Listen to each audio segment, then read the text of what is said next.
The Federal and Velevin Hypermarket jointly present the Thoothukudi Marathon 2024 to raise awareness on drug abuse. The event is co-presented by Edison Cardio Care Center, Tiruchendur, powered by L. Anand Jewelry and St. Mother Teresa Engineering College, Thoothukudi.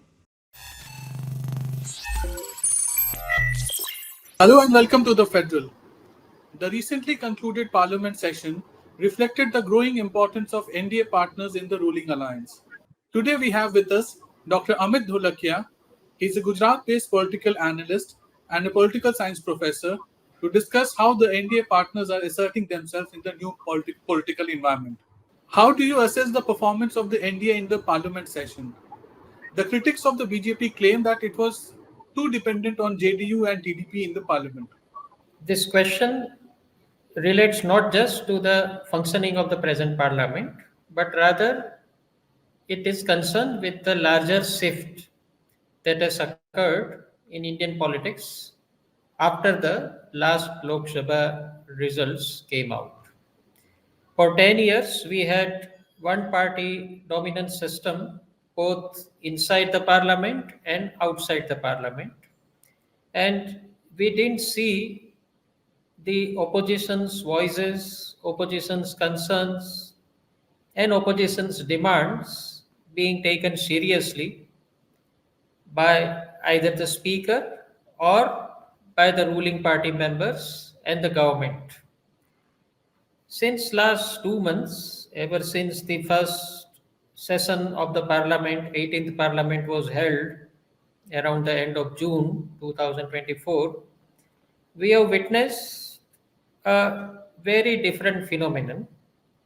We have seen that now the balance is almost evenly placed between the treasury benches and the opposition benches, and somehow the narrative has been controlled by the opposition. Even before the elections, during the campaign, we saw that how after the initial aggression, BJP was put on the defensive during its election campaign.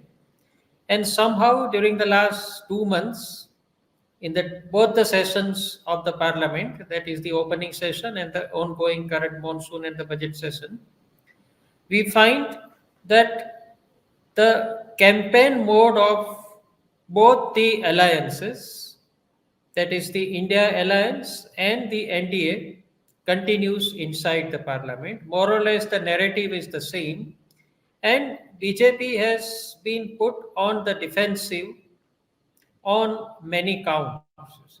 Even the very fact that the Waqf board amendment bill, which the ruling party presented in the parliament, after debate in the Lok Sabha, it had to refer to a joint parliamentary committee for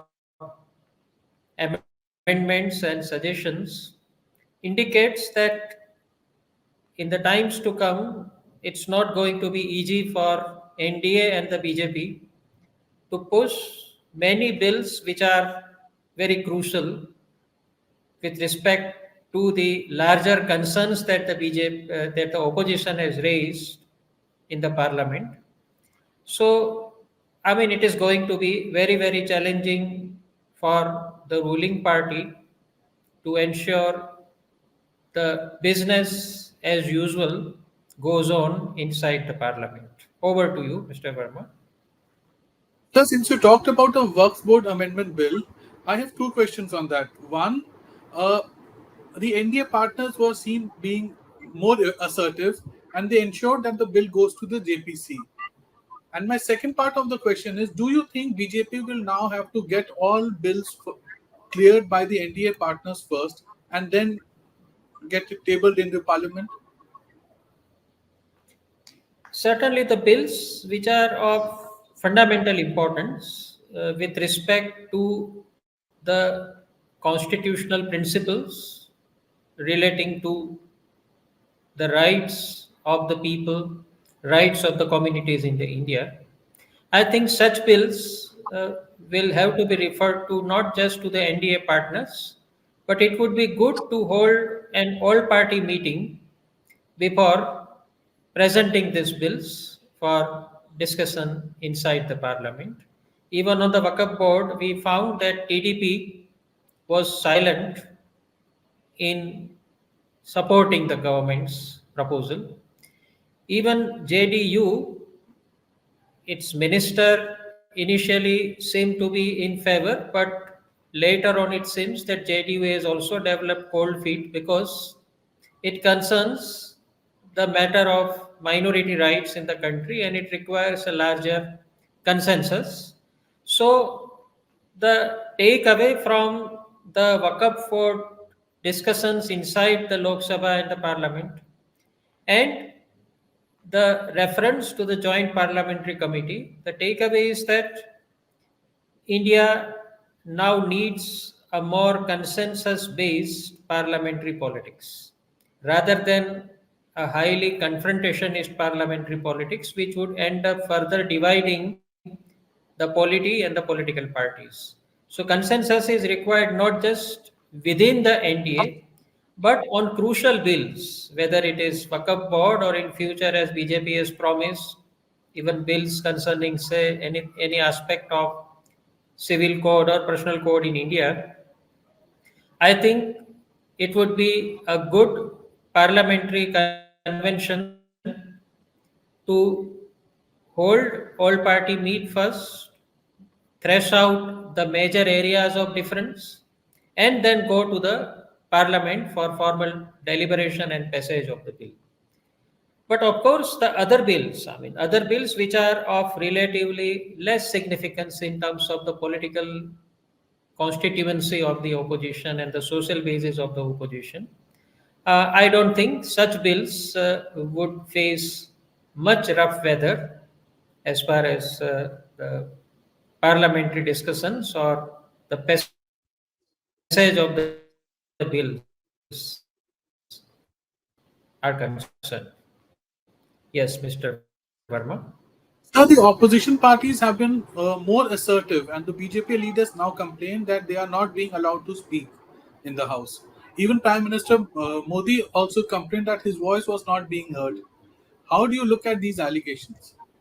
Yes, this election didn't give them power, but they realized that if they maintain their unity and the same aggression and the same narrative centered around preservation of democracy, social justice, caste census, etc., it is possible that in near future NDA itself might develop some internal fissures and fractures, and there could possibly be a midterm election 2 years down the line, 2.5 years down the line. It may happen, it may not happen, but that is the opposition's calculation. So they want to maintain the aggression. You see, for the first time in 10 years now, leader of opposition position is filled because of the strength of the Congress party and particularly SP and TMC, these three major opposition parties. We find that their members are now in good numbers in various parliamentary committees, including in some committees, the chairpersonship is being given to the opposition members based on the parliamentary system and the conventions. So we see lot of aggression and lot of sarcasm also on the part of opposition speeches, whereby the prime minister or the home minister are directly targeted through that sarcastic oratory coming from many opposition leaders. And the prime minister's plea and rather his lament that he was not being allowed to speak in the parliament is in complete contrast to his usual persona. You see, he is known to be, or he was identified with the earlier slogan, Ek Akela, Sab Pe Bari, rather saying that I am enough. I am far more powerful than all other opposition parties combined. But now, this recent lament that I was not allowed to speak, I was kind of held up for more than 2 hours by this opposition's heckling. It, I think, shows a change in his approach, in his style, how far it will help the BJP, because BJP has gained from the projection of the personality of the Prime Minister as very aggressive, indefatigable, uncaring about any criticism, you see. And now he is responding to the criticisms of the Congress. In fact, during a speech by Sri Rahul Gandhi, twice Prime Ministers stood up and interrupted in between. Now, this was unseen. Earlier, he would not even be present when such speeches are made, and let alone giving them any credence.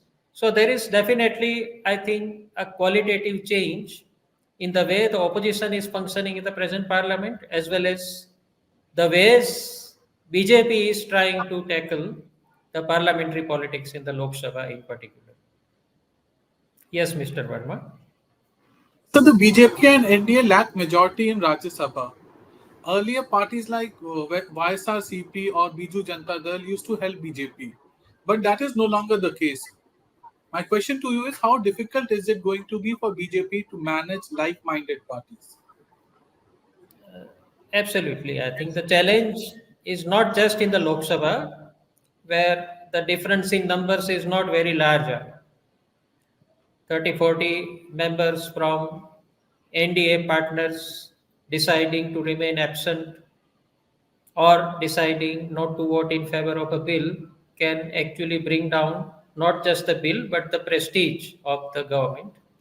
But in Rajya Sabha, the challenge is still more difficult to handle for the BJP, because numbers are almost even now with the retirement of the four nominated members of the parliament. The BJP's numbers 86 and India Bloc's numbers are almost evenly placed. So we find that it will be a throwback to old era of coalition politics, where smaller regional parties will actually hold the balance, particularly YSR Congress, AIADMK, and Biju Janata Dal, which are at present unaligned, neither with the NDA nor with the India bloc. But these three parties still have good numbers in the Rajya Sabha to tilt the balance either in favor or against a particular proposal from the government. So, willy nilly, I mean, BJP defeated the Biju Janata Dal. It really was personally very harsh with respect to Sri Naveen Patnaik's health and his larger leadership.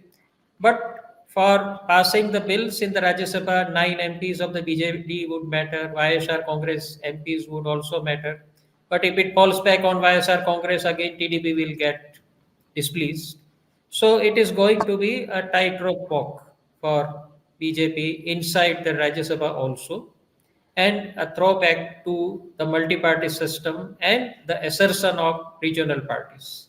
Situation might get worse after the elections to the three state assemblies of Maharashtra, Jharkhand, and Haryana, because the seats which are vacant and that will get filled up after the state assembly elections, if it goes against BJP, and it seems that definitely in Haryana BJP will possibly face a very tough challenge, and in Maharashtra also it is very uncertain. So whether BJP will be able to soar up its numbers in Rajya Sabha to the earlier level is also at present a question mark. So all in all, tough times and uncertain times ahead for NDA and BJP, both in the Rajya Sabha and in the Lok Sabha in the months to come. So my last question is, the next parliament session will be in between assembly elections in Haryana, Maharashtra, and Jharkhand. So with the Hindenburg report coming out just a few days back, do you think confrontation between government and opposition is the new normal? Absolutely. This confrontation will continue because opposition is also eyeing the success in these three parliamentary elections. In Jharkhand, of course, India bloc is in power, but in Haryana and in Maharashtra, it wants to recapture, and it is within the striking range of getting back to power in these two states. So opposition will continue its aggression. And it's not just inside the Lok Sabha, because now the televised debates of the Lok Sabha are watched, usually on social media. The clips are being circulated. So it's not just the speeches inside the parliament.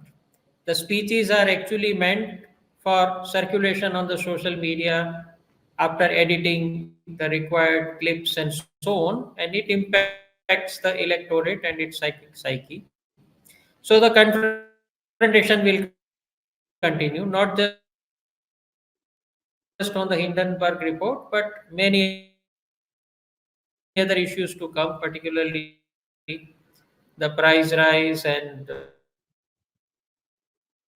unemployment, and the same narrative that they had started in the Vidhan Sabha elections in the three states. Some sobriety returns to the parliament, because this continuous confrontation, this kind of polarization of opinion and parties inside the parliament is not good for sustaining the foundations of a healthy democracy.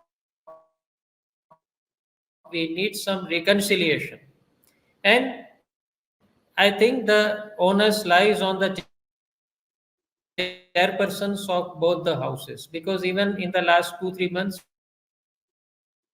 we found it not easy to handle the sessions. And their chairpersons should of the two houses of the parliament on certain crucial bills. Also, the greater responsibility is on the ruling party, because it is the ruling party.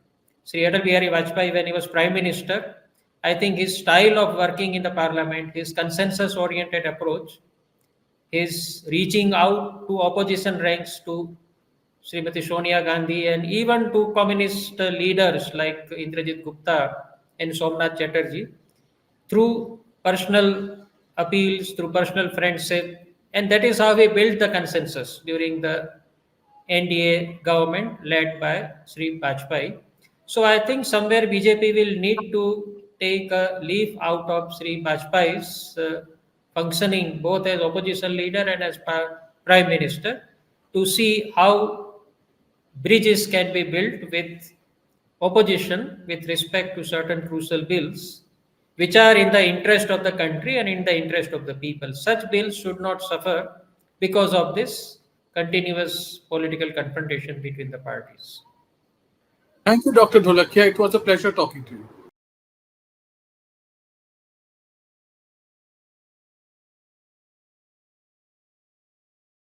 The Federal and Velvin Hypermarket jointly present the Thoothukudi Marathon 2024 to raise awareness on drug abuse. The event is co-presented by Edison Cardio Care Center, Tiruchendur, powered by L. Anand Jewelry and Saint Mother Teresa Engineering College, Thoothukudi.